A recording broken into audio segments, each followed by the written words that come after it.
स्वामी विवेकानंद जी के बारे में ये तो सभी जानते हैं कि उन्होंने गृहस्थ आश्रम में प्रवेश ही नहीं किया था। उन्होंने सन 1886 में जब वे 23 साल के थे संन्यास ले लिया था। स्पष्ट है कि वे ब्रह्मचर्य की ईश्वरीयानुभूति के लिए अत्यंत आवश्यक मानते थे और काम वासना से बचकर रहने की शिक्षा देते थे, क्योंकि उनके गुरु स्वामी रामकृष्ण ने विवाह करके भी ब्रह्मचर्य व्रत का पालन किया था। वे हर नारी को माता की दृष्टि से, माता की नजर से देखते थे।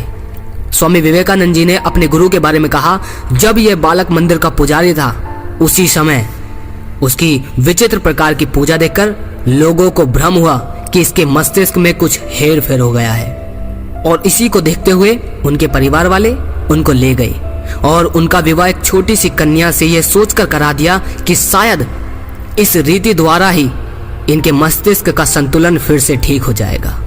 परंतु यह बालक विवाह के बाद घर पर ना रहकर फिर अपने काम पर वापस आ गया तथा अपने पूजा पाठ और ध्यान में यह और भी ज्यादा गहरे हो गए थे। इस विवाह के बारे में मेरे गुरुदेव ये बिल्कुल भूल ही गए थे कि उनकी स्त्री भी थी। अपने मायके में लड़की ने यह भी सुन रखा था कि उसके पति को धर्मोन्माद हो गया था और उन्हें कुछ लोग पागल भी समझते हैं। उसने ठीक ठीक बात का खुद पता लगाने के लिए निश्चय किया और वह अपने घर से निकल पड़ी और एक स्थान पर आई जहां उसका पति था। तब रामकृष्ण परमहंस अपनी स्त्री के चरणों पर गिर पड़े और उन्होंने कहा, जहां तक मेरी बात है, जगत माता ने मुझे यह दर्शा दिया है कि वह प्रत्येक स्त्री में निवास करती है और इसलिए मैं हर स्त्री को माँ के रूप में देखता हूँ।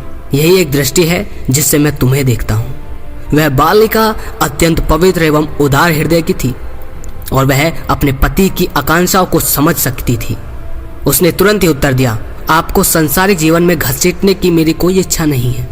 बस इतना ही चाहती हूँ कि मैं आपके पास रहूं, आपकी सेवा करूं तथा आपसे शिक्षा ग्रहण करूं। स्वामी विवेकानंद ने कहा, वह मेरे गुरुदेव के अनन्यतम भक्त शिष्यों में से एक बनी। इस प्रकार अपनी धर्म पत्नी के सहयोग से उनका अंतिम विघ्न भी टूट गया और वे अपने मनोनीत पथ पर चलने के लिए स्वतंत्र हो गए।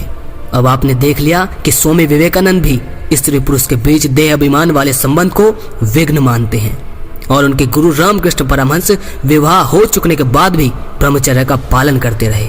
इस रीति से उन्होंने काम विकार से बचने की युक्ति अपनाई थी। वह हर स्त्री को माता के बहन की दृष्टि से देखते थे। मैंने ये नहीं कहा कि आप विवाह ना करो, ऐसा नहीं है।